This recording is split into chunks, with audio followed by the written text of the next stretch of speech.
Andrew, it's been nearly a year since we last sat down together. Very different time. It was in my London studio, and 8 days after that, you got arrested. What's the year been like for you? It's certainly been an interesting one. I've been constrained this entire year. I spent 93 days in a Romanian dungeon, 5 months locked in my house, and now I'm restrained within the country of Romania. So it's certainly been a turbulent time. The moment you got arrested, it was all pretty dramatic. The video came out, the world saw it, a lot of people smashing into your home. Did you have any inkling, warning that something like this may happen? I knew it. I kept saying before I was arrested on every single podcast I did, I said, you get 3 lives in the world.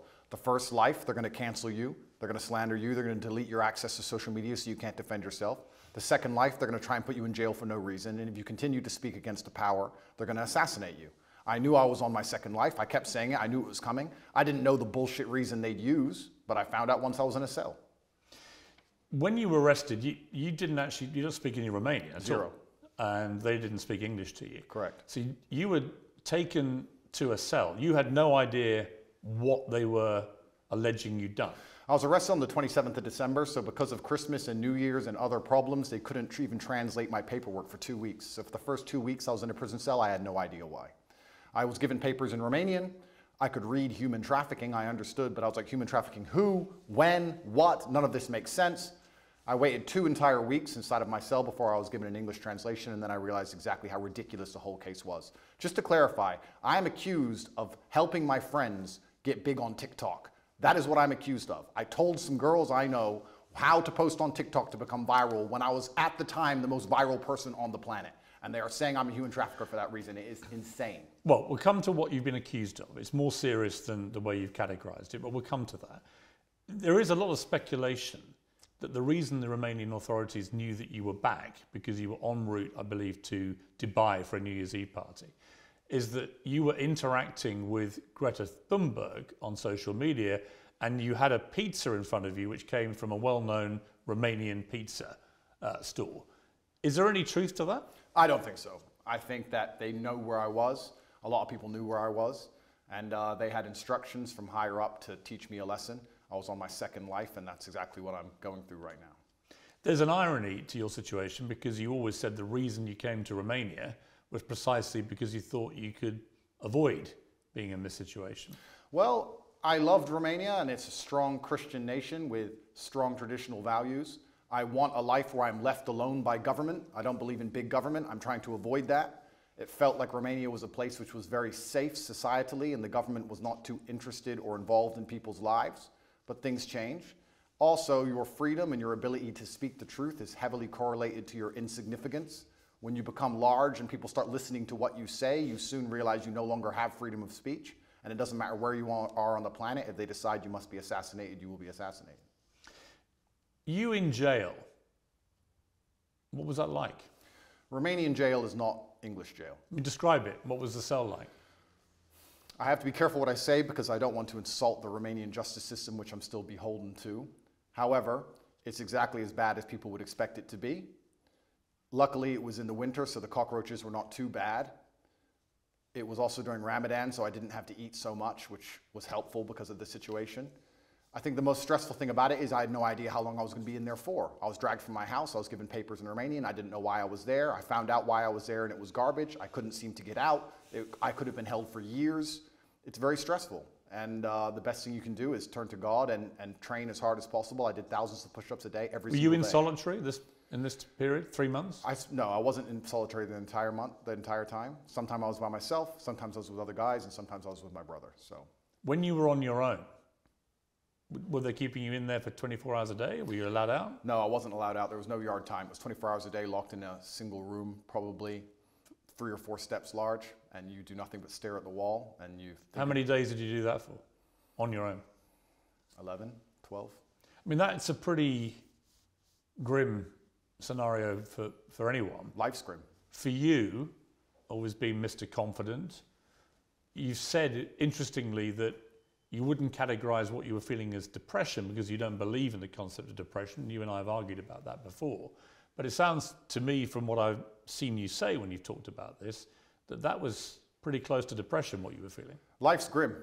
And if you want to be a superhero, you have to understand in every single superhero movie, he is losing for 80% of the movie. He's going to suffer for the majority of the movie before he wins at the end. I've always wanted an exceptional life, Piers, and I'm not a coward. And I knew that by telling the truth about certain issues, I was going to pay the price for it. So I won't say that I deserve to be in jail, but I certainly put myself in there by telling the truth to the populace and telling the truth and living. But when you're on your own in that cell, what were you thinking? It's a long time to self-reflect, right? It certainly is. And I think my number one concern when I was in jail, despite the fact that my situation was dire, were my concerns as a man and all the people I have to take care of, and my children and my family and the people I pay for and all the people who work for me. And truthfully, I wasn't worried about myself, I was worried about everybody else. And I think that's the true masculine frame. Did you get emotional? Did you shed tears in your cell? I'm an emotional man. I think men are hyper emotional. We just have to control it. I was extremely busy inside of my jail cell. I had lots of push-ups to do.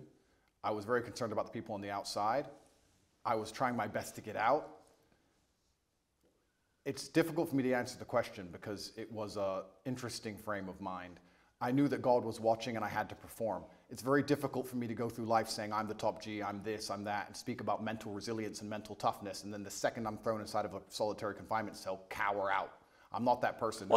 There's some other people who talk about mental toughness and want to give advice, and when bad things happen to them, they end up addicted to prescription drugs. I'm not a coward and I'm not a liar. No, but it would be perfectly natural to be emotional in that scenario, and there's no shame in admitting that.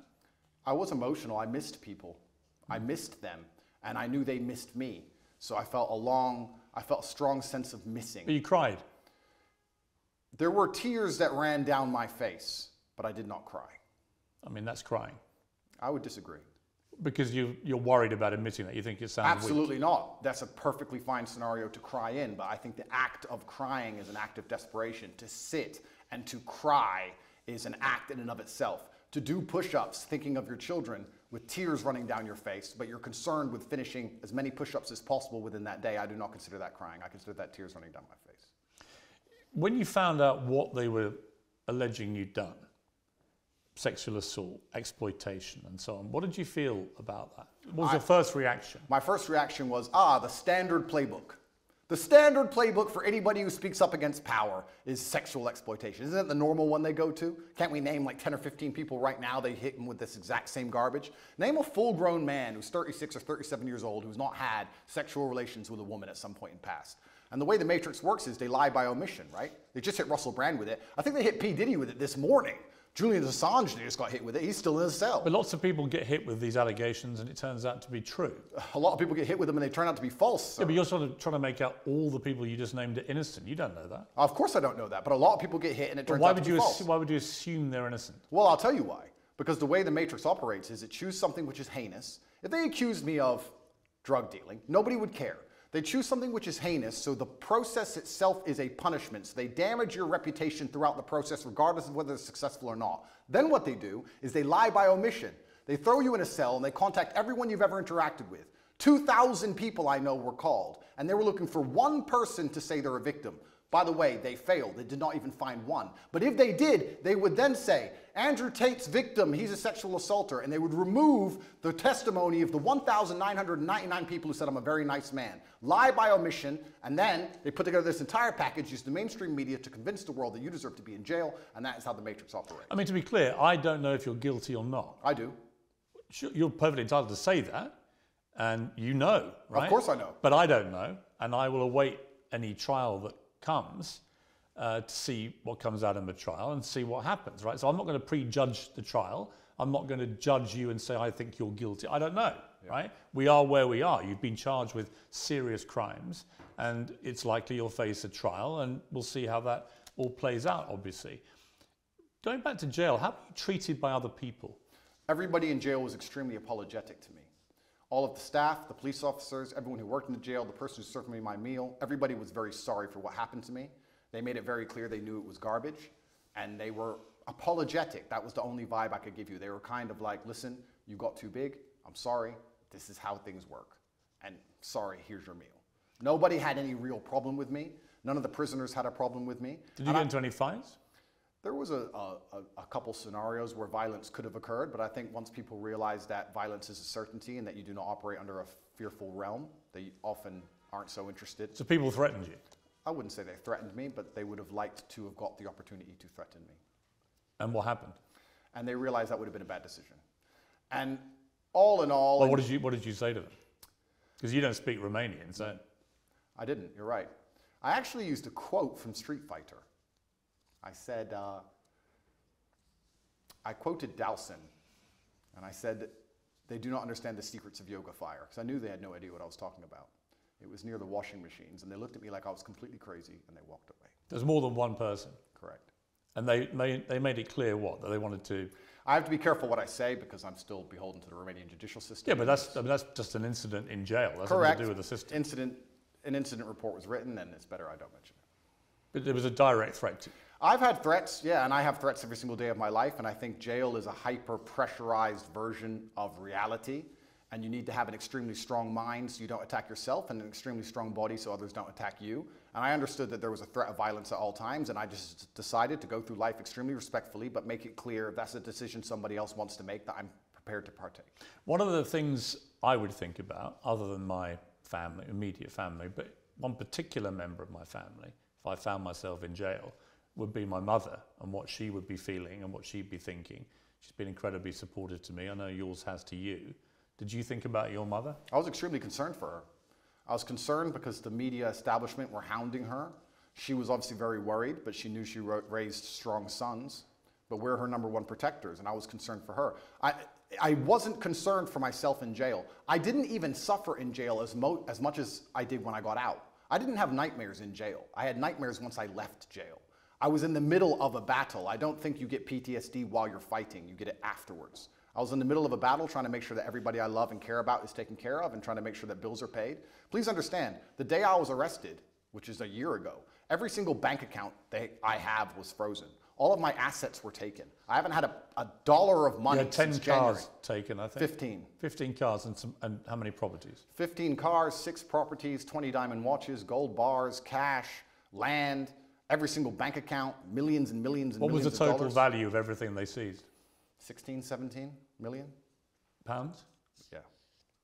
And they took all of it. And I still don't have access to any of these things. I mean, as we're doing this interview, you're expecting to hear sometime today as to whether you may get those possessions back. Is it all or nothing? Do you get it all back or nothing? Correct. As we sit here, the judge is deciding whether I get all of my items returned or I get none of them returned.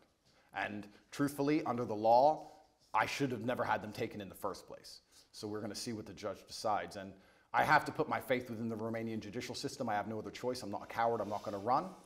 But let's not talk about the Romanian judicial system. Let's talk about the judicial systems of the world. I've recently seen some very scary decisions in America and England, in these Western democratic nations. You see people doing 20 years for attending peaceful protests. So you start to sit and wonder when you're in these situations, what is a trial? What is a judge? What is this? These are just people in a room. Which peaceful protest are you talking about? There's been a few. And who's got 20 years for attending a peaceful protest? I don't want to say names. I saw it somewhere on Twitter. Somebody attended, I think it was a protest, a pro-Trump protest, and they ended up getting 20 years. Well, if you're talking about the January 6th riots, they were riots where people died. Well, it's interesting. They're not peaceful protests. Well, it's interesting because the world is actually very nuanced. And what I tried... Well, that wasn't nuanced. That was a huge mob of what people I tried to do attacking the US Capitol. Well, what I tried to do is I try to look at a broad spectrum of events, and I try to put things into a nuanced view, and I don't try and take a instant black or white point of view on things. And the fact that BLM were rioting and destroying the entire nation for months and during that exact week, and then some other people got together with an opposing political view and are facing serious prison time for doing less damage than BLM did. I find that kind of scary because people did die. Well, in a democratic nation, we should all be the same under the law. But Andrew, just to be clear, on January the 6th, people died. People died during BLM.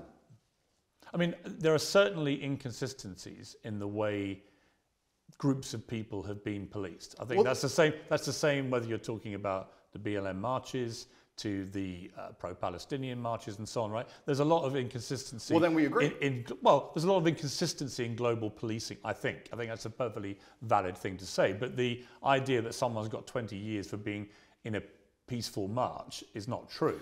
The ones who've got the lengthy prison sentences have been held accountable for serious crimes. I'm not even condoning January 6th. I don't even know the ins and outs of January 6th. I wasn't there. I'm not saying it should have happened. What I'm saying is exactly what you have said. There seems to be some massive inconsistencies in global policing now. So when you end up in a position where you're speaking against the system, as I do, and you understand that there are massive inconsistencies in policing globally, you start to sit down and seriously wonder if you stand a fair chance of a fair trial in any country on earth. I actually have to give massive credit to the Romanian judicial system because a judge one day sat down and said, why are these boys in jail, and let us go. I don't know if I would have had a fair shot like that in many other nations. When you were released from jail after about 3 months, what was that feeling like? My brother and I were in the same cell at that time. We were extremely happy. I remember using the last of my mouthwash. During the day I had some rituals to keep me sane, and I'd enjoy 1 swig of mouthwash a day. It's amazing how bored you get when you're staring at cockroaches, and even that sensation. So there were literally cockroaches in your cell? Correct. How many at any given time? At night there was a lot of them. Like what, dozens or? Yeah, a few. There was an infestation. We did our best to kill as many as we could. It kept us entertained, but they're annoying to sleep with. But mouthwash was something I enjoyed every day. The sensation of mouthwash made me happy, and I remember using all of my mouthwash. And then instantly my brain started turning to all of the things I need to do. I'm a man, I have responsibilities. For 93 days I wasn't working. I started concerning myself with, okay, I'm about to get out of jail, thank God. I'm gonna leave. Who do I need to take care of? What's paid? Do I have any money left? Are bills due? Is mom okay? Are my children okay? And I just started thinking about work. And as soon as I got out, I didn't sleep for 3 days. How many children do you have? That's confidential. Why? Because I have enemies. And unfortunately, I do not want to give them any information. But you have more than one? I have more than one, correct. Right. So, obviously you're caring for your children. I understand that as a father, right? And obviously, and you have a partner? Yes. Are you married? No. I think I asked you last time and you were a bit cryptic about it. You're not married yet? No. You have a partner who's the mother of your children? Correct. The same woman is the mother of all your kids? It's confidential. It's a bit stupid to say confidential. It is confidential, Piers. It's I confidential. don't think you marry and have kids with is confidential, surely. It is, for me. Really? Of course, I am basically #1 enemy of the state, Piers. Look what they've done to me. What have they put me in jail for? At the beginning of this garbage, people were sitting there thinking, maybe he's a human trafficker. It's been a year. Who? Show me a picture. Show me a video. Who's even a victim? There's nobody. The whole thing is made up. Well, we're going to come to what they say you've done, right? We're going to come to that. But I'm just curious. You come out of prison. You've got no ability to access any of your assets. How have you been functioning financially since then? I believe in prayer and I trust in God. Well, prayer doesn't pay the bills. And I do my very best. But prayer doesn't pay the bills. Unfortunately, absolutely everything I own was seized by the Romanian state, so I'm just going to have to survive and do my very best. Yeah, but how? I'm doing my very best, Piers. Have you got wealthy benefactors helping you? I'm doing my very best. I wish I had wealthy benefactors. I wish I had people on my side. Yeah, but you can't function on no income at all. Seems you can. How? I'm doing my very best, Piers. What does that mean? It means I'm doing my very best. Absolutely everything I own is taken by the Romanian state. I don't have anything they don't have. How do you pay for food? I just have to do my best. What does that mean? It means that I believe in God and I pray. Well, God's not going to pay your bills. God has been paying my bills so far, it seems. It's amazing how far faith can take you. It's often when you have absolutely nothing left, people turn to faith, but you should turn to faith first, and you should believe in God when things are good, and He will be there when times are bad. Initially, you were put on this sort of rolling 30-day house arrest, and they kept renewing that month by month by month. And then in June, you and your brother and 2 others were formally charged with rape, trafficking, and forming an organized crime group to sexually exploit women. And there were 7 alleged victims named in the indictment. You said at the time, I look forward to being found innocent.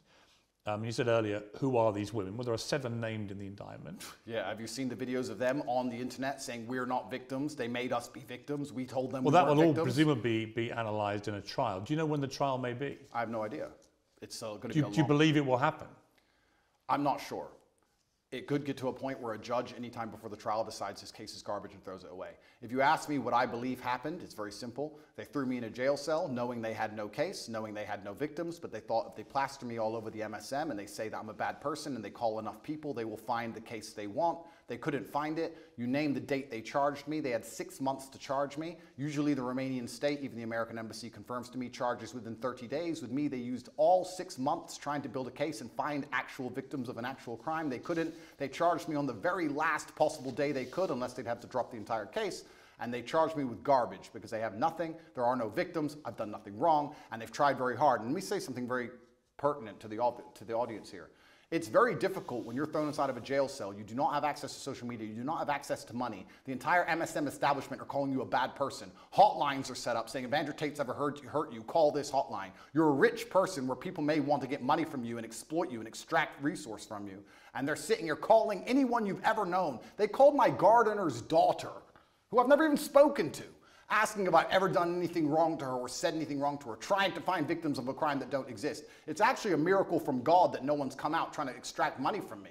Whole thing is garbage. They could do this to anybody. Piers, they could do this to you. They could put you in a cell, put all over the media you're a sexual exploiter, and for 3 months talk about how bad you are when you can't defend yourself, and call everyone you've ever interacted with. And if anybody you were ever rude to once decides they want a payday or some fame, they can use it against you. It's insane. The Romanian authorities' prosecution files accuse you of using verbal and physical abuse to keep women in line, taking 50%, I believe, of the women's online income, although I believe that figure could vary, could be up to 80%. Is that right? No, they accuse me of exploiting women who did TikTok, the same women who say we were not exploited, he just told us how to do TikTok. Also, in the prosecution file, if you want to talk about it, there's not a single bank transfer. There's not a single piece of evidence for any money. So I'm accused of making money from TikTok, but they haven't found any money. There's no money, and the victims are saying, I didn't exploit them to do TikTok. The whole thing is a joke. What is, I think, problematic for you is the war room, which was a group miscategorized and misunderstood. It was called the war room. Correct. Okay. And it had a lot of people who were dubbed the generals who ran the war room. Correct. For you. And the war room had 500 to 600 members who paid, I think, $6,000+ to be a member of this. And when you saw the logs of the web chats between people from the war room to each other, a lot of it made disturbing reading. Were you disturbed by it when you read that? Firstly, a lot of that is bullshit. A lot of that's fake. Secondly... You think that literally those logs are fake? Absolutely. Secondly... But the BBC verified them. The BBC verified them, or they're the same people who verified the vaccine. Those people, they're liars, firstly. A lot of them are fake. Secondly, the Were you disturbed by anything you read? No, because none of it's real, firstly. Secondly, there's 4,000 members in the war room. Thirdly, the war room is about masculine personal development. We talk about fitness, making money, strength. We talk about very important things. There's 4,000 members inside. If you're telling me that amongst 4,000 members with 24-hour chats 7 days a week for the last 5 years, they've managed to find 2 guys talking locker room talk, and that somehow offends the world, then nobody understands how the world works. That's not why I was in jail. It's nothing to do with the war room. I was in jail because I spoke against power, because I told the truth about COVID, because I told the truth about the war in Ukraine, because I told the truth about all of these things. I don't understand why people would want to put you in jail for giving your opinions about COVID or Ukraine. Why would they? Why wouldn't they? Well, why would they? Why would they say that Andrew Tate's opinion is so important on Ukraine that we have to put him in jail? I don't buy that. Okay, because I was the most Googled man on the planet, and I had a huge affinity with the most troublesome demographic for the Matrix, which is the young masculine youth, the people who you need to die in wars, the people who you need to psyop into being slaves to build the roads while telling them that they're not allowed a point of view and they're not allowed an opinion on anything. And I was saying things which was going against the narrative. And the Matrix, the way it operates is it uses the MSM to purport lies, to inject slave programming into people's brains so that we live lives which are not good for us but are good for them. And I was sitting there unplugging it. Why would they sit there and say, we've put together this massive psyop. We're going to convince everybody to inject themselves with poison, and we're going to lock everyone in their houses, and it's all a lie, and we're going to let this one guy who everyone listens to. Andrew, it wasn't all a lie. Yes, it was. It wasn't. There was a new novel coronavirus. Okay, I'll tell you what. I'll tell you what the facts were, and you can then laugh at them if you wish. Sure. But there was a novel coronavirus, COVID-19. It was killing thousands of people a day. Really? Yes, That's absolutely. Scary. Yeah, and I know people who died. Who doesn't? I know people who died before Corona. Fine, I'm sure people died of lots of things, but it was killing exponentially thousands and thousands of people, and then vaccines were developed at very high speed, and they managed to save, in my estimation, millions of lives. You may not agree with that, absolutely, but those are facts as assumed by the body of scientific and medical experts in the world. The body of scientific and medical experts, you mean the Matrix? I could get... What is the Matrix? The Matrix are a bunch of people who can come up with studies from the sky to say anything they want them to say, so they can use the MSM to purport garbage inside of people's minds. So you end up locked in your house, clapping for the NHS like a performing seal, injecting yourself with experimental poison for the 9th time. It's a lie.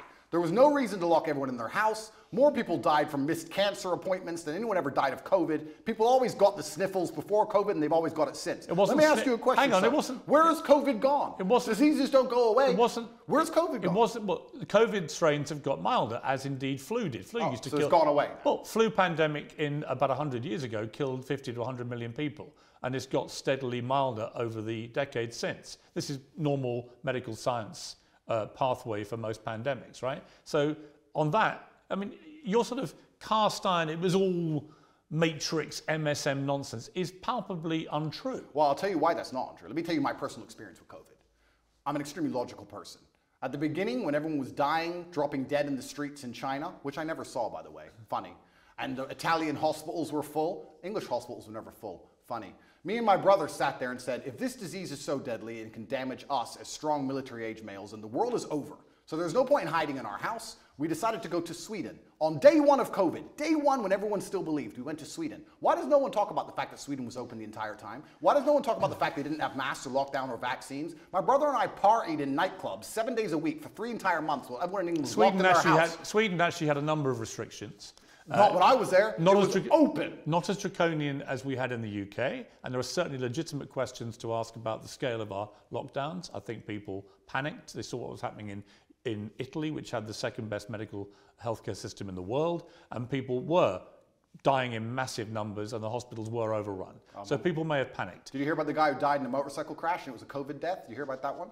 Well, there was certain Downing Street didn't seem very concerned with there COVID. Was a long debate about people dying of COVID or with COVID. I know all that, but the bottom line for me, it is indisputable that COVID was a deadly pandemic that killed a lot of people. It turned out a lot of older people more than young people, but they didn't know that at the time, not for a long period. The vaccine saved millions of people's lives. There are legitimate questions about some of the boosters, about some of the side effects of the vaccines, as there are, by the way, with all vaccines. But the idea that COVID is some invention by the matrix to suppress and control its people is for the birds, Andrew. It's for the birds. It seems the birds and I are friends. I don't think a smart guy like you actually believes that. Of course I and that's absolutely one of my problems, believe that. One of my problems I have with you is that I think you are intelligent, but I think you also adopt positions that you know are going to get the anti-matrix mob inflamed. And it's just these all-encompassing views you have. COVID was a load of nonsense. Vaccines are all dangerous and killing more people than they say. Never said that. I said the COVID vaccine. Well, COVID vaccine, well, you don't think they worked? No, of course not, because the idea of course a vaccine, they worked. The word vaccine in and of itself is that you get... They save millions of lives. If you get a vaccine, you do not get the disease. They changed the definition of vaccine in the dictionary so they could continue to inject us with this pointless poison. I had the vaccine for polio. I've never had polio. You got the vaccine for COVID, and you're bragging online how you have COVID for the 8th time, but it's not that bad because you've had 6 injections. It's insane. And please understand my position. Please understand that I'm a person who doesn't believe any of these studies, don't believe any of this garbage, don't believe the Matrix. I'm a person who was in Sweden for 3 months as everyone was afraid, locked in their houses, partying at will. It was perfectly fine. They had a lower death rate than the UK. They had a much higher death rate than their neighbouring countries in Scandinavia. Did you know that? They had a lower death rate than the UK. Did you know that? It doesn't, no, I didn't know that. It doesn't matter to you? Of course not. So you wouldn't compare them to their immediate neighbours. You'd only compare them to a country in the UK. If you think lockdowns worked, Piers, if you think lockdowns... I think lockdowns were only acceptable as an immediate panic move, which it was, before there were vaccines. The moment they had a successful vaccine program that worked, then there was no justification for further lockdowns. You're a very important person, and you're very well respected. I'm not important, I'm a journalist. No, you're very important, and you're very well respected within the UK, and you've been famous for a very long time. Were you invited to the party at Downing Street, or were you not in that sort? No. No?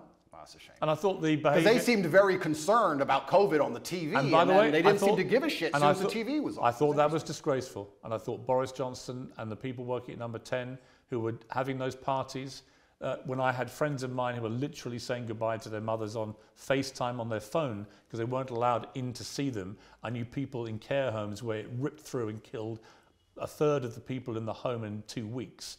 And the desperation that people felt. I had a cousin who lost his father who couldn't go and see his dying wife and so on. It's disgusting. There were terrible stories. It's criminal. Terrible stories. It's disgusting. So let me ask you a question as a professional, because we're both adults and we're both very smart. As a professional, which is more likely, that The government believed COVID was deadly and everybody should be truthfully afraid and locked in their houses, but because they had this spirit inside of them and they couldn't resist the idea of a party, decided to risk their lives to party, or they lied on the television trying to scare everyone and enslave them and lock them in their houses, knowing it's garbage, knowing it's a lie, and not caring, and had a party behind everyone's backs they didn't think they'd get caught. Which one is more likely as a professional, as a logical human? Why don't we just agree that they were a bunch of rank hypocrites, stupid people, who were behaving utterly selfishly to the extent that the Queen, when her husband, Prince Philip, dies, is in the church on her own in a mass with none of her family around her after losing a rock of 70 years. And it turned out the night before,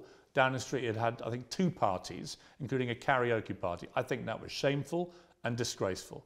Well, so we can agree on that, right? We can agree on that, and we can wake up and start to realize, oh, maybe the government doesn't care about us. Maybe the government lies to us. Maybe they tell us things and try and scare us, but they don't actually care themselves. Maybe all they are is hypocritical, self-interested people. Maybe they are. Maybe they use the MSM to purport their lies, to keep everybody enslaved while they do whatever they want, and that is the matrix in and of itself. And if you speak against it and people listen to you, I'll repeat this. Your ability to speak freely is directly correlated to your insignificance. If you're as big as I was, the most Googled man on the planet telling the truth, you will pay the price, Piers. And that is why I was locked in that cell. And I do not regret it, because I live true to God. I'm not going to sit here as a coward and not tell the truth to people for as long as I live until they put a bullet in my head. Let me ask you about the lover boy method. So the suggestion is that you and your brother and others, let's talk about you, that you deploy the lover boy method where you would make women fall in love with you, you would then persuade them to do webcam stuff, right? TikTok. Okay, but wait, let's call it webcam stuff, right? No, let's not call it that. The indictment is about TikTok. Okay, what would you make the women do? Or what would they do with you? I don't make anybody do anything. Okay. In fact, let's talk about the Loverboy method. So it's very interesting. Let's imagine the Matrix is pissed off with a said individual who's telling too much truth and everybody is listening to him, and they decide they're going to attack him with sexual assault claims. They say, he's making women do, well, we found conversations where he gave advice on how to go viral on TikTok. He's making women do TikTok, but he isn't being horrible to them. He's not hitting them. He's not being mean to them. So what can we do? Let's use the Loverboy method. If I was abusive and mean, they wouldn't say Loverboy method. Do you know what Loverboy method means?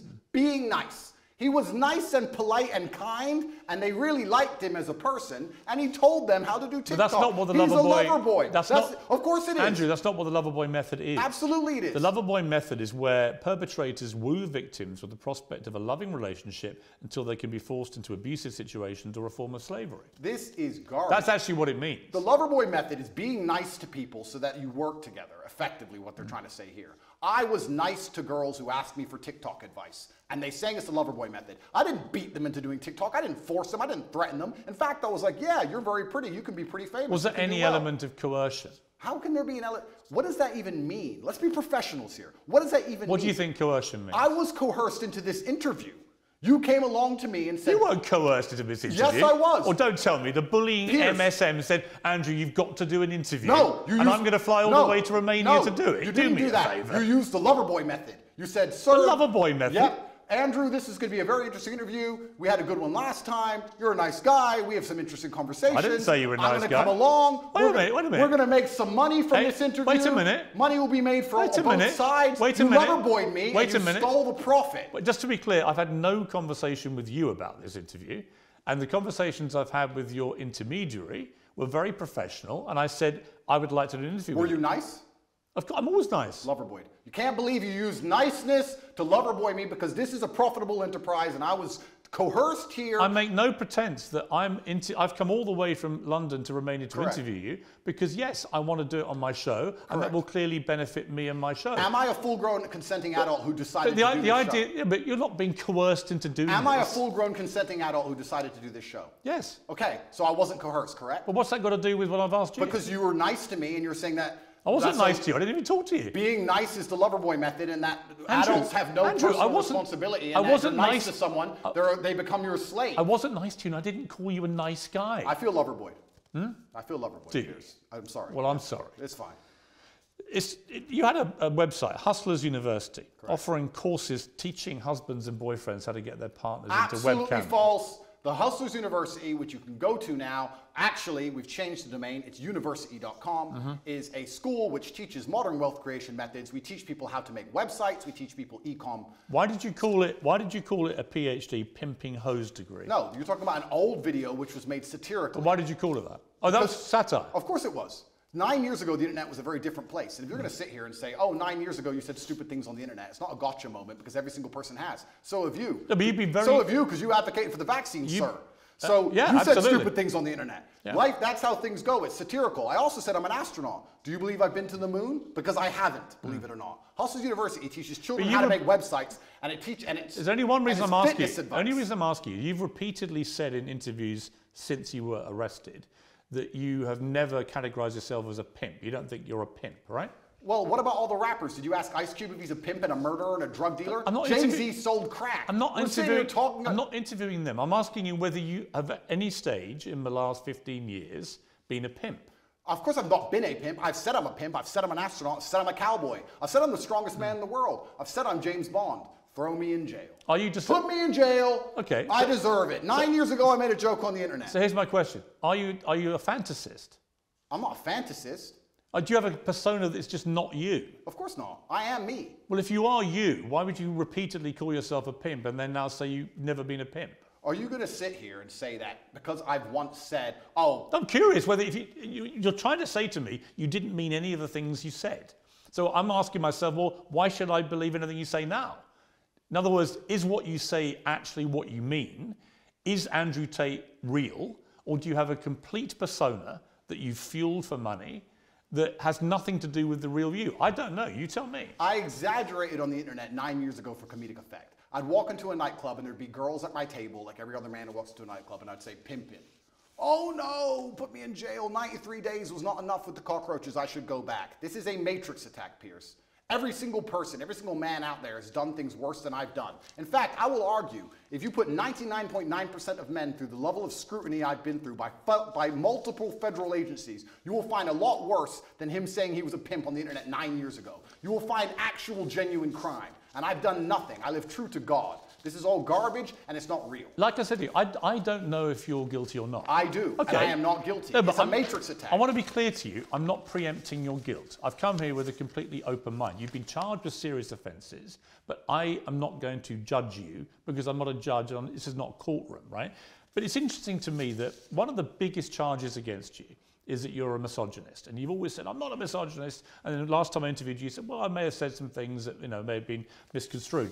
But even in the last week, you've tweeted some stuff, which I'm not even sure if you're aware as you tweet this stuff, how it sounds. Read it. Okay, let's read. This is quite a long one. Sure. But I think it's important to read it to get a sense of how you view women. Absolutely. Any woman I date does not have a job. Okay, so the woman you're with doesn't have a job? No. Okay. Do you date other women? Sometimes. And your partner's fine with that? Obviously. Yeah? And you're fine with that? Why wouldn't I be? Well, you think it's fine to be dating other women when you have a mother and I think a we're kid? consenting adults and everybody can make their own personal decisions. Okay, fair enough. Why would I be working so hard, you say, to have hundreds of millions for my woman to waste her life in slaved pennies? No.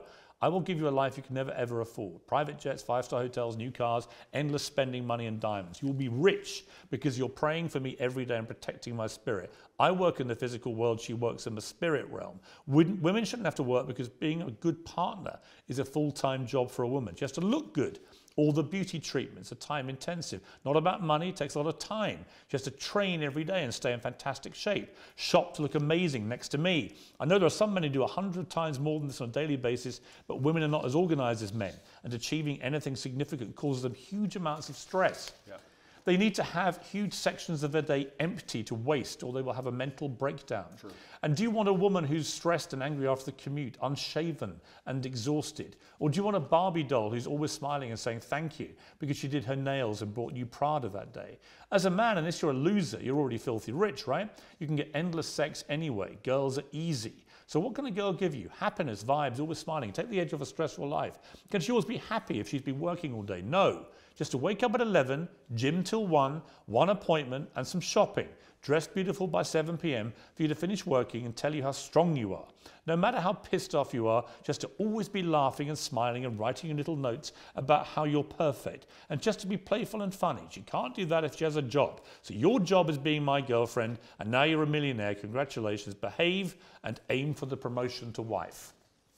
The reason I read all that in detail was, I don't think you understand quite how that comes over, because I think that is the purest definition of misogyny I've probably ever read. Well, I don't think you understand. One, especially when I'm talking about the fact that women can't handle what men can do, etc. One, it's slightly sarcastic. There's a sarcastic tone. So do you mean any of this? I mean all of it. Any woman I'm with, I will provide for, because no woman should work. They should spend all day beautifying themselves for you, right? And they might get promoted to wife. Your job is being my girlfriend. There are hundreds of millions of women around the world who do a good day's work, who still manage to be a very good wife or partner. Agreed, right? Completely. But it's my life. So why would you encourage a whole generation of young men? I mean, I've got to be honest, since our last 2 interviews, before you were arrested, I would say every single day I have young men, teenage boys, maybe early 20s, coming up to me asking about you. Yep. It's gone on every day since I interviewed you. I'm very aware of your reach. I'm very aware of your influence. And whenever I've been asked about you, they say, what do you think of him? I said, I don't really know. I find myself agreeing with 60 to 70% of the things you say. And I do, because I think a lot of the stuff you say about empowering young men to be confident, to work out, to take care of themselves. To have enough money to not force their woman to work. Right, but that's the bit. That's the bit where, when you stray into that kind of language, particularly in the detail where you reveal what you're really thinking, the kind of pathetic, soulless life you want for these women. Where does it allow for being a mother, for example? Absolutely. How does a mother of your children manage to find time for being a mother in this routine of love and devotion to you? How does having a job give her time to be a mother? This gives her all the time in the world to be a mother. One, it's slightly sarcastic, firstly. What do you mean? Well, you can tell by the tone. Do you mean you don't mean it? No, I mean it. Well, but it's slightly sarcastic. Well, sarcasm means you don't mean it. No, I mean it. But it's slightly sarcastic. You either mean it or you don't. It's either sarcastic or it's not. I mean every single word. But this is the conundrum with you, Andrew. This is the conundrum with you, right? It's not a conundrum. If you'd let me explain, it's not a conundrum at all. You tweet, and also, you would be tweet very this. Interesting. I tweeted this out. I get thousands of women begging me, inboxing me, saying, finally a man who understands he needs to provide for a woman so she can be her best self. Right. This is exactly the kind of life that will allow women to become there are a mother. definitely women that will absolutely love to be treated are like they this. misogynists? No, but what I think they're people who just basically, it's the old sugar daddy thing, right? They want to have a rich guy who's going to pamper them and take care of them. They don't have to do a day's work. They just have to make themselves a good partner look is good a for day's you. work. Well, so you say. Yeah. But it also, the language that you use here seriously diminishes women who do work. You make them out to be, well, you're not doing your job as a partner or wife. You should be doing your job, which is just to devote yourself to his pleasure and making him happy. Well, it's actually interesting you say that, because I'll put a lot of the fault of this on men. If you want to gender the argument, let's do that. I think that a lot of the reason why women can't live this life, if they so choose, if you're a woman who decides to work, then go to work. I don't care. But if you're a woman who decides she wants to retire, it's because she can't find a man who could provide for her at this level. Do you think when a woman marries a billionaire that she wants to go get a job in Starbucks? Because in my experience, when they marry extremely successful men, they don't want a job. I'm sure Ronaldo's wife isn't begging to go work in IKEA. Actually, Ronaldo's wife works very hard. She works for herself, which is different. And her family. Of course. Yeah. Which is different. She's a hard-working woman. Absolutely. Because being a fantastic partner and having a bunch of children is a bunch of hard work. And she also finds the energy to have businesses on the side. Fantastic. Right. But but you don't want women to have businesses. No, I'm saying if you're with a man of my stature, you don't have to work. Now, if I met a perfect woman and we were together and we were happy. When you say a man of your stature, with respect, right now you have no income, no possessions. Correct. I'm completely and you're facing broke. serious criminal charges. I mean, I'm not quite sure what stature you think you're currently selling, but it ain't great. Okay, well then it's a shame all those women inboxed me after I put that tweet out saying, I agree with you. I think you should interview I met a woman yesterday who, when I said I was coming to interview, was immediately like, oh, can you put a good word in for me? Of course. Sure. You have a definite appeal to a certain type of woman. There's no question. I think providing for a woman financially is a man's responsibility. If that means I'm a misogynist, then I'm a misogynist. No, I think so you accept you are a misogynist? No, I think a man should provide for a woman financially, completely and utterly. If she wants to work, if my partner were to say to me right now, I really feel like getting a job, it would make me happy, then I'll say work. But she doesn't have to. Her job is looking after the children, looking after me, and being as happy as possible. If you think I'm a bad person for saying, if you actually read that, read the subtext and context. I read it all out. Okay, good. Then you'll understand what I'm saying. You know I did. You heard it. Absolutely. So what I'm saying is, I am a man. My life is stressful. My life is pain. I go to jail. I suffer. I have to deal with making money. I have constant, endless headache. I do all of that so I can give you everything, but then I get to have you. Your job is to be happy. I want you to smile. I want you to look your best and feel your best all of the time. If I am a misogynist for saying that I go through so much pain so that we can be financially secure, so I hope the woman I care about does not have to work a job. If that makes me a bad person, then so be it. Because all I'm saying is I want to take care of her in every single realm. I take care of her physical safety. I take care of her financial security. That is my job as a man. And if more men acted like me, you will see that the world will be a happier and better place. The women who say, I really want to work, I want a career, that's their prerogative and their decision. They're allowed to do that. But also, often the reason they do that is because they can't find a man they trust to take care of them. No. I've had this from women in their own mouth. If I found a man who was financially secure and as smart as you, I wouldn't be doing this garbage job either. Why was I psyoped into working to pay taxes when I should be at home having children with a man I adore? Andrew, it's a psyop. Andrew, there are so many women that will listen to that and be laughing and mocking you. Say, don't be so ridiculous. I'd have a job that I love. Maybe they're being paid even more than their man, right? The real world isn't the one that you categorize. The real world is varied and nuanced, but I am talking about my life experience. And in my experience, any woman I love does not have to work unless she decides to. Fine. You're the boss, you're in charge, her job is to make you happy, her job is to make herself look good, her job is to work out for your benefit, blah, blah, blah, blah, blah. It is actually just misogyny. Do you think a woman looking good, do you think a woman looking good and working out has no benefit at all to her? Of course it does. Okay, so it's not for my benefit, then, is it? Don't you see? But when you talk about young, no, I don't. When you talk about young men and you tell them to work out and take care of themselves, I cheer you on.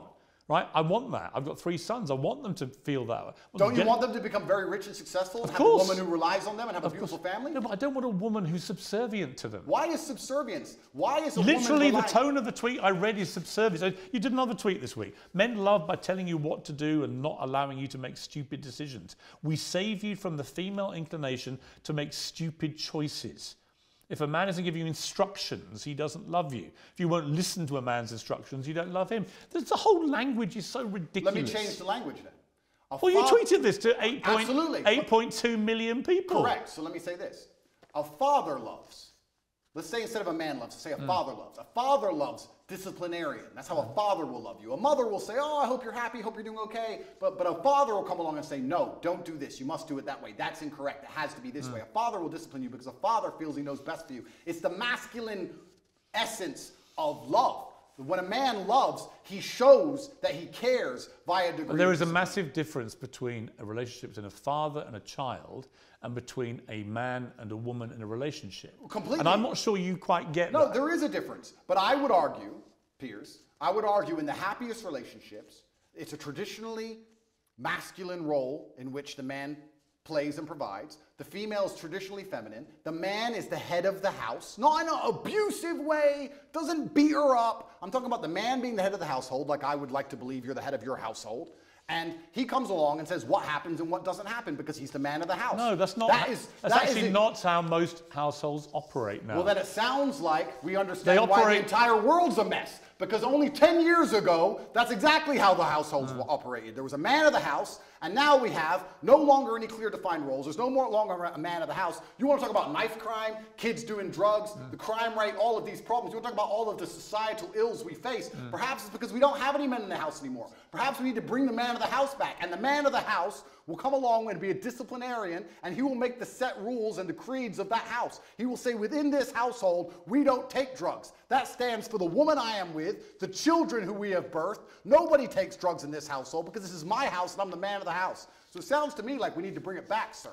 Yeah, listen, it's all good macho stuff, okay? And I know lots of young boys who listen to this and go, wow, that's how I should be. Then I read the detail of your tweets. And again, come back to this. We save women from their female inclination to make stupid choices. Females are emotional. If a man isn't giving you instructions... Now, females are emotional. Hang on. Piers, he doesn't love you. All this stuff is designed to, exactly as you've just articulated, is designed to make young men feel that the only way they can be successful in life is to effectively have their women under control, give them instructions that they have to obey. Don't buy women Prada, you'll end up in jail. You can buy them Prada, but let me finish my point. My point is that it seems to me, from reading your tweets, even now, that you have a blind spot when it comes to how they sound. It may be that the legal problems that you're in, which might be extremely serious, and we'll see when the trial happens, but it may be that in your head, nothing you've done is remotely inappropriate, because actually in your tweets you can see there's an element there of wanting coercion and control. You want to control women, you want them to be effectively your servants, slaves, for want of a better phrase. Slaves who get Prada and get to work out in the gym and get to look good. But you understand, but you understand the point I'm making? No, I don't. Which is that in your head, the line is blurred so much now with this macho rhetoric that you've actually lost track of how this sounds. Here's all of the things Even when I read that stuff to you, I could see you looking at me and you said, your answer is, I was being sarcastic. No. And I said, well, where? And then you go, well, no, I meant it. Well, it can't be both. I meant it, and I said you either mean it, you either mean it, or it's, well, no, because sarcasm means you don't mean it. Piers, all the things you've just described. Do you accept that? No, You're a smart guy. You know what sarcasm means, right? Absolutely. I said it has a sarcastic tone for comedic effect. All the things I'm saying and the things I've said are basically the way the entire world thought only 10 years ago. You may buy into the PSYOP and you may buy into the new thing. I don't buy into any PSYOPs. We just talked about the vaccine, sir. Yeah, the vaccines weren't PSYOPs. Of course not. No. So I believe that there should be a man of the house. You had a polio vaccine, right? Correct. Why?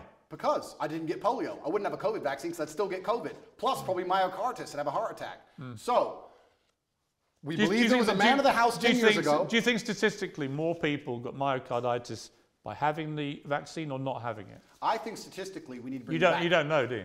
Why would I know? Why would I look at the statistics why would you bother that come from the matrix itself? So the matrix, so every fact you don't like, because it doesn't suit your agenda, you just dismiss as matrix bullshit. No, I'll give you a very simple way I view the world. COVID can't hurt me, so why would I take their injection? You don't have to. Point two. You don't have to take it. They tried to make us, including you. Yeah. You told people they should have the vaccine. You know why? If they don't have it, they shouldn't leave their house. You know why? Because at the time, the scientists, and by the way, scientists is ever evolving. At the time I said that, the scientists said if you had the vaccine, it would prevent you transmitting the virus. The Matrix. That turned out to be wrong, and they issued updated advice saying further studies said that actually you could transmit it. And at that point, you know what I did, which you never do? I held my hands up and went, I was wrong because the advice changed, and now I would not say the same thing. That is called actually evolving opinions when facts change. That's actually how a civilized democracy works. Oh, is it? We live in a civilized democracy, do we, sir? I actually would argue that point with you for a very long time. I don't think we live in a civilized democracy. Another point I want to make here, if I had cancer or if I was at threat of a genuine disease which could actually harm me, would the NHS text me 10 times a day trying to get me treatment, or would I be sitting there waiting for 8 months to even get an appointment? They wouldn't care about me and they'd let me die. So the fact that they will endlessly text me and try and beg me to get this poison should have been an alarm bell for anybody with a brain. Actually, I tell you what the NHS sent me. I'm a 58-year-old man. In the last few months, they've sent me one about a flu jab, which I'm going to have. Because I think it stops you getting flu, and flu's nasty. A COVID booster, which I won't have. I think I've had enough of those. I'm fine with that, thanks. They sent me one about having a check for bowel cancer, which I've done and came back negative, and so on and so on. The NHS texting system is for our benefit. You don't have to do it. No one's holding a gun to your head. The Matrix isn't saying, if you don't have this, Andrew Tate, we're gonna do something to you. Do you have any idea? You've not been treated in Romania by their system because of anything to do with COVID vaccines. And your attempt to try and persuade people that that's the case is ridiculous. And you know it's ridiculous. Do you have any idea how difficult it was to remain unvaccinated, Piers? Let me tell you from somebody who was unvaccinated and traveled the world. Do you have any idea how difficult that was actually to do? Yes, because countries have border controls. Oh, because they tried to force everybody. So to sit and say they weren't trying to force, you know what they did? They said, come get the COVID vaccine. It's good for you. It's going to help. They tried to coerce you by being nice. They tried to lover boy everybody. They tried to use the lover boy method to force people to get the COVID vaccine. It just came to, we need to put all these people in jail. Andrew, they were being nice to people, trying to help them. Unbelievable. Nobody forced you to have it. Did you have the vaccine? Absolutely and utterly not, sir. My principles are not for sale. I would have stayed in my house to the end of human time and sat there as a pureblood, the last one, the last pureblood on the planet before I inject myself with poison. You're not making an MGM trailer. Yes, I am, because it's a matter of principle. I am not a farm animal. My blood is mine. It does not belong to the government, and I decide what is in it. Right. All right, so you have a polio vaccine, but not a COVID one. So your brilliant brain has determined that you know more about the medicinal and scientific benefits of individual vaccines. And the polio one, you decided with your brilliant brain, we'll have that. But even though a lot of people, by the way, have had side effects to polio vaccines, did you know that? Yes, correct. Is that the Matrix doing that? No, I didn't say the Matrix gave them the side effect. I've just told you all the reasons I didn't get the vaccine. We've already described it at length. But you work out with your brilliant mind which vaccines to have? Correct. Okay. Correct. Okay. You realise that. You can join my email list on CobraTate.com. You can sign up for free, and I'll tell you which vaccines you should I wouldn't come to you for vaccine advice. Why, Andrew? Because you have zero experience. I didn't get the COVID one. Advice. I obviously did pretty good. I avoided the poison shot while everyone else got it, so I'm actually pretty proud with my track record. What happens if you're found guilty of the things you're charged with? Well, then I'm going to have to go to jail, I assume. What's the maximum sentence you could get? I don't know. Yes, you do. I actually genuinely don't. You've never asked your lawyers? It can be between 3 to 8 years, I think. So you do know? I don't know the maximum. But if you were to serve 8 years, having served 3 months and know how bad that was, could you cope with that in a Romanian jail? Interesting question. Could I cope with it? Yes. Would I be the same afterwards? I'm not sure. What do you think even the 3 months did to you as a man?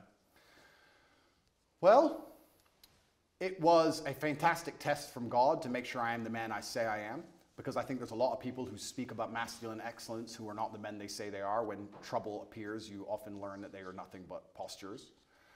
I had nightmares for a very long time. I couldn't sleep. I struggled with certain things. I would check my bed sheets every single night for cockroaches religiously. I had a problem with that. But I never turned to therapy. I never turned to drugs.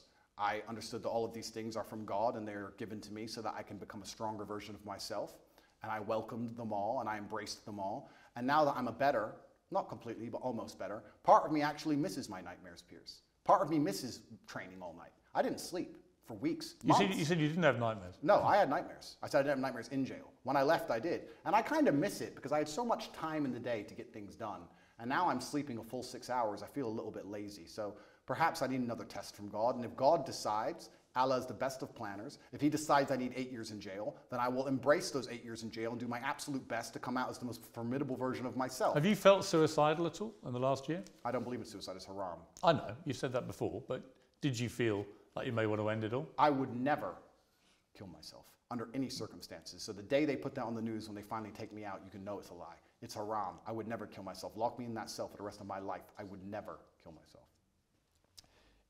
While you were under house arrest, you tweeted this: avoid women who go to festivals.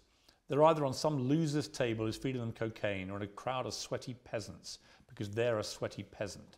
Endless Instagram stories screaming and having fun to prove to the world they're worthless. Hard pass, festy hoes. Correct. I tweeted that, yes. Again, why would you categorize all women who go to festivals in such an unpleasant way? I actually categorized all men who went to festivals also. Did you read that tweet? Why are you gendering the argument? I think all people who go to festivals are stupid. It is peasantry. I've never been to a festival in my life. I'm not going to stand there and scream and jump up and down for some other human like he's God. I think the whole thing is embarrassing, all of it from head to toe. It's all sweaty peasantry and it's all just drug-fueled insanity. So why are you gendering the argument when I insult the women who go to festivals and also the men who go to festivals, because all of it is peasantry head to toe, and I do not regret it. All festivals are peasantry. Anybody who goes, I do not associate with. I've never been to one in my life. I never will. So if you've never been to one, how do you know what they're like? I can see enough. I've seen the sweaty bodies bumping into each other, high on ketamine, pretending that the song they heard on the radio at home is now more fantastic because they're listening to it from a loudspeaker. I get it, but just it's embarrassing. But to be clear, you've never been to one. Correct. My infinite brain that understands vaccines perfectly we've also established understands. We have established your brain is unique. Correct. You tweeted the picture of Amanda Holden, very good friend of mine. It's a very harmless picture. She's in a bikini on holiday under a rain shower. looking extraordinarily beautiful. In a sexual pose. And you tweeted, "You are a wife and a mother and you're far past a teenager.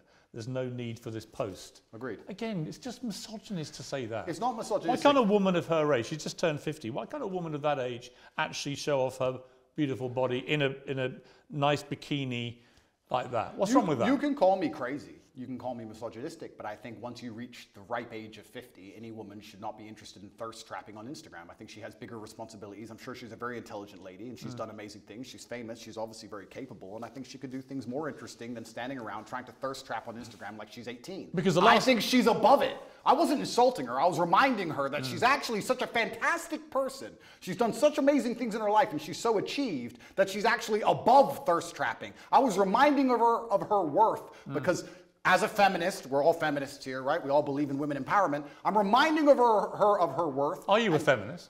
Sure. Well, you're not though, are you? I believe in feminine empowerment, and I think feminine empowerment is in... Yes, I do. And feminine empowerment is in modesty. Modesty is empowering for females. You only believe in... Taking your clothes off for men on Instagram is not empowering. It's empowering when you say, no man but my husband can see my body. That is female empowerment. And I was reminding her of that. I was reminding her of her ripe age and her intellect. And there is no need for that. How old are you now? I am 36. 36 years old. Correct. At what point will your antics, you know, chugging your cigars in your ripped body, in your compound with your security and your Bugattis, at what age does that become a thirst trap? I don't know if that ever stops being a thirst trap. Because so it's fine for you. Once again, one rule for the man, another rule for the woman. Well, it's interesting because I've never heard this argument before, but I'm extremely intelligent. And I've already deciphered how this is going to go from head to toe. It's called, I guess we can look at peacocks, right? The male peacock, he shows, look who I am. Look what I can do. Look at my achievement. Look at my beautiful feathers. And I guess you could call it peacocking to a degree. I'm showing the world. I'm extremely physically capable. Yes, that's correct. I'm extremely financially successful. But you stripping off for Instagram is fine. It's not stripping off for Instagram. I'm boxing. When you box, you have no top on. You do it all the time with your cigar and you're showing off your ripped body. That's fine for you. But if Amanda Holden dares do it, that is apparently thirst trapping. I think me boxing with no shirt on is different than a 50-year-old woman posting. You don't just box. I've seen you doing ones where you wander around all moody with your cigar and you're topless and stuff. So fine for you. Are you a fan, Piers? No, I just think it's thirst trap. Do you? Yeah. Well, I don't do that. Perhaps it's successful. Maybe you should start. Perhaps it's successful because I do have a lot of female fans out there in the world, and they pretend I'm a misogynist, but it turns out that 85% of women on the planet seem to agree with me. Every single woman I've ever met in real life agrees with me. I have no female hate at all. I've never had negative interaction with women ever. Yes, you have. With who? Well, what about the BBC journalist that came to your compound? Lucy. Yes. I've never had a negative interaction with a female I don't think she was a fan. I think she was. I would categorise that as a negative interaction. Well, she seemed to follow me around for a long time. I think she was a little bit There are obsessed. lots of women, Andrew. There are lots of women I know personally. There are lots of women who find you incredibly offensive. I don't think so. Right? It's their right to. It's your Of course. It's your right to not care. Yep. But the idea that somehow you're this beloved person for the world's females, I think is not true. You are for a certain type of woman who likes to be treated in the way that you like to treat women. Well, let's counter that argument, right? Because the world, as I said at the beginning, is nuanced. Am I beloved by all females? No. But when I'm sat here with someone as prestiged as you who says you're a misogynist and you hate women and women hate you. I think you talk in a way that is misogynistic, yeah. Okay, well then you make it sound like all women hate me, and that's also not the case. Of course, it's a nuanced argument. I didn't say all women hate it. Some women agree with me, some women don't agree with me. When I said that post about Amanda Holden, a lot of women said, Andrew, that's actually completely correct. She's extremely famous, and there's no need for her to be posting pictures like this at her ripe age. I was actually empowering her. I believe that female empowerment is in modesty. But you don't actually believe in feminism. I believe in the idea of... You believe in masculinity controlling women. No. They have to take instructions from you. They have to do what you tell them. And that is actually what love and relationships are about. No, I believe that men and women have different roles. I believe that we were created differently by God because we are the perfect team. I believe that a man who's in his masculine frame is best suited by a woman who's in her feminine frame. I believe when we work together, we can achieve amazing things, whether it's raising children or preserving society. And I believe a man has certain jobs and a woman has certain jobs. You don't understand this about the things I say. When I said there that women make bad decisions in the tweet you referenced earlier, the point I was making is that women are more emotional than men. That is their superpower. That is fantastic. That is a great thing. I love female emotionality. In the tweet before you tried to use against me, I was talking about how I love a woman to be happy all the time, smiling all the time while I'm stressed. I love female emotionality. The reason women are better better with children. The reason women are better with children is because they're emotional. That is their superpower. That's not what your tweet said. In a position... You're not even remembering what you wrote. Of course it is. I said women are more emotional than men is exactly what I said. I'm saying that is a fantastic thing, but there is no light without dark. So in certain situations, the emotionality is positive. In certain situations, the emotionality is negative. We can also argue the same for men, because what happens with me is everyone tries to gender my arguments. We can actually argue the same with men. Stoicism. Male stoicism is positive in certain scenarios. It can be negative in others. We can come across as unempathetic or not care because we're stoic. But in certain situations, it benefits I know people who've told me that their kids who are in their late teens, they're at schools where the name Andrew Tate is banned.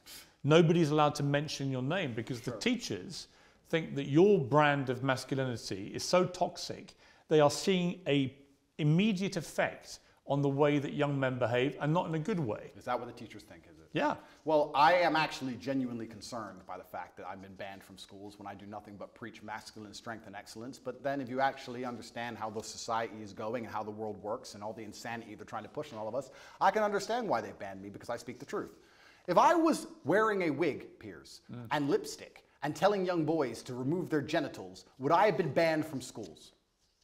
No.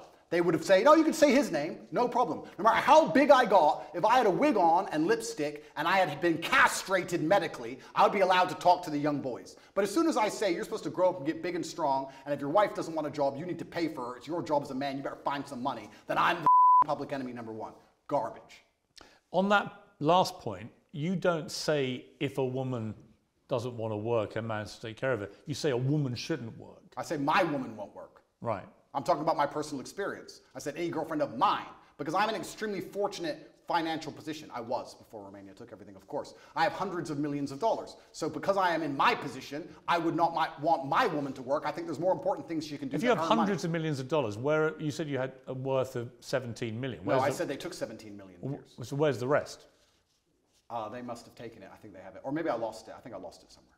You've never had hundreds of millions of dollars. Of course not. You haven't, have you? Of course not. You said they took all your assets. Exactly. Well, did they or didn't they? Of course, they took everything. I mean, they'll be watching this. Are they to assume that there are hundreds of millions more dollars they haven't got yet? No, they're watching this. That's right. They take absolutely everything. You have it all. Right. But again, is that all just the smoke and mirrors? Is that all just the top G stuff that you play up to, which has no bearing on reality? I was the most Googled man on the planet. I was the most relevant man amongst 18 to 35-year-old males, which are the highest earning and spending people on the planet. Do you really think that I can't pay my bills, Piers? Right now, yeah. Okay. Someone's paying them for you. Correct, you're right. Someone's paying them for me, you're right. My girl's got a job. She works at Starbucks. Exclusive, Andrew Tate's girl, top G's girl works in Starbucks to pay the rent. I've been exposed. See, again, I don't know what to believe when you say stuff like that. Well, I'm telling you, my friend, that the Romanian state... I think you deployed deliberate smoke and mirrors because you think it plays up to the brand. The Romanian state have taken all of my money and I'm just, getting by. That's what's happened. Do you worry about your impact on young men? I think that... Because like I said, I'll be completely honest. I think a lot of what you say, they should be hearing. Yep. And I've tangible proof every day when I walk around that they are listening to everything you say. Yep. But there is other stuff you say where I don't want my sons, especially in that impressionable late teenage, to be listening to that. Correct. And that's a very... And I don't want my daughter to grow up and think that actually her only success in life will come if she's at home as some kind of servant to her man. Well, that won't be her only success, but that's a very professional question, and I'll give a very professional answer. I have a massive responsibility. With great power comes great responsibility, and I understand that young men do listen to everything I say. I do think I say good things, but you also made a very pertinent point there. You talked about the impressionable age of a teenager, and it's very easy for a teenager with their hormones and their lack of life experience to take the things I say and weaponize them and use them in the incorrect context. However, that is not my fault. You could argue that 16 to 17-year-olds can look at anything on the internet and misunderstand it. You could argue that all of this transgender garbage and all of these rappers talking about killing each other and all these drill artists talking about stabbing their enemies could be misunderstood by a 16-year-old. I agree.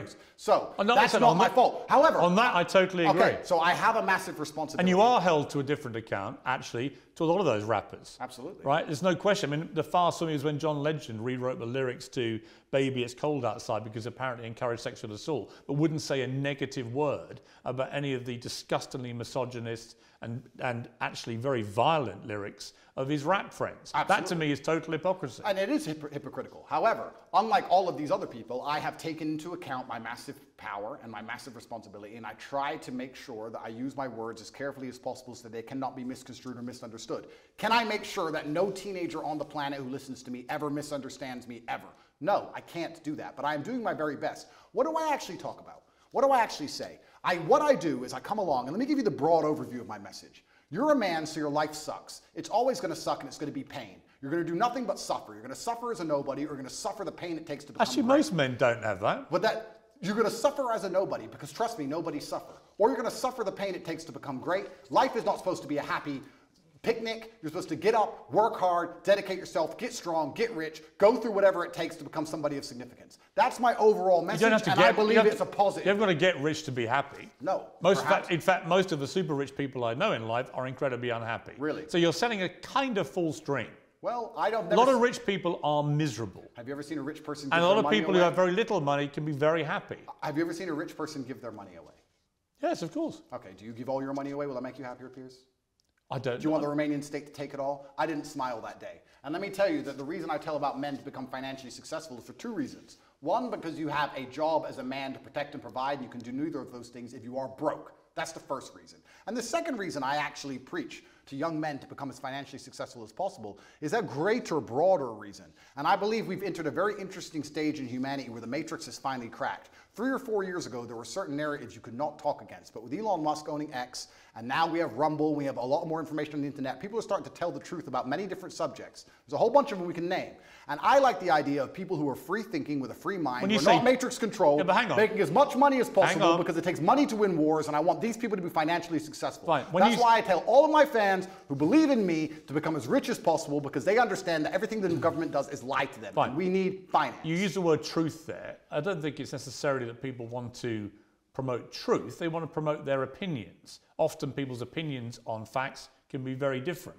People can take the same set of facts to different opinions. Doesn't mean it's the truth, right? Well, that's true. But I don't believe in this my truth crap, right? Neither do I. But there are facts which have to be accepted. And you can have an opinion about them. You and I can disagree about all sorts of opinions, but actually not facts. Okay, but I can argue this point where the Matrix comes out with a fact, and all the opinions countering that fact are censored and they are destroyed, then that fact becomes de facto truth because it's the only version of reality which exists to be ingested by the mind. So you still need varying opinions on all public. Do you think that what you...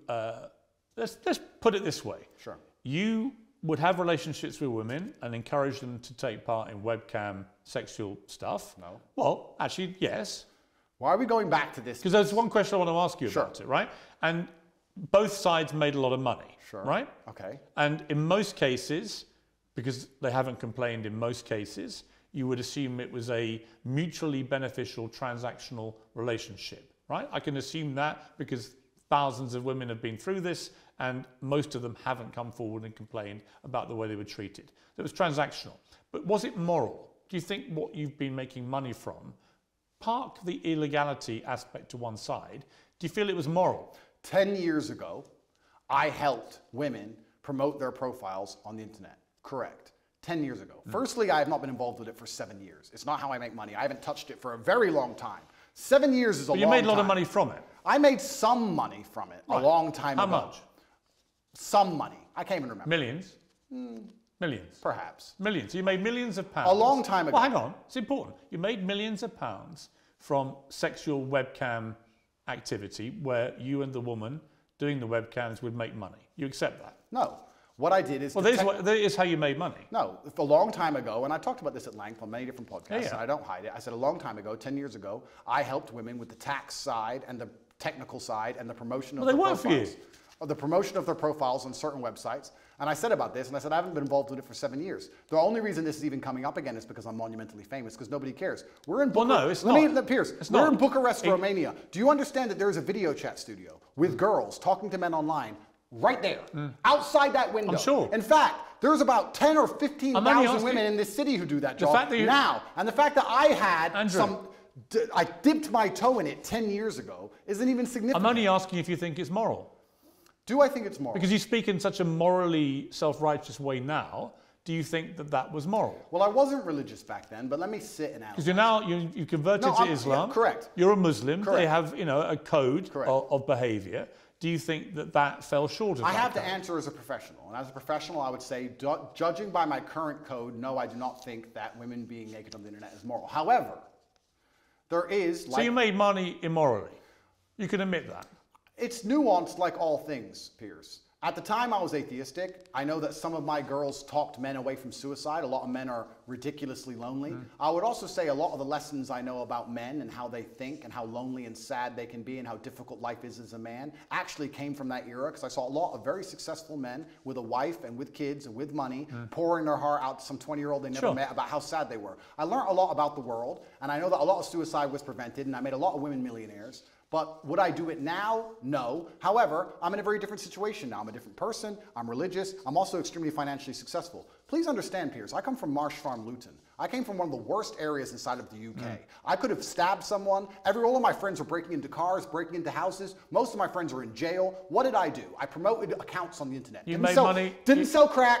Didn't sell drugs, didn't rob anyone, didn't shoot anyone, and now, because I am successful, I'm going to be held to this moral standard by people who grew up in fancy homes with white picket fences and went to private schools. Well, no, actually... I am from Marsh Farm, Luton, and the biggest crime I committed was completely legally promoting internet profiles. Right. There are people around me who did far you're only going to be held for far less. No, you're only going to be held to the standard of the religion you've converted to, which you've already said... When you take the Shahada, all your former sins are erased. Which you've already said would look at that as immoral. When you take the Shahada, all of your former sins are erased. And I actually encourage you to find the light and convert to Islam. Andrew Tate, thank you very much. Thank you, sir.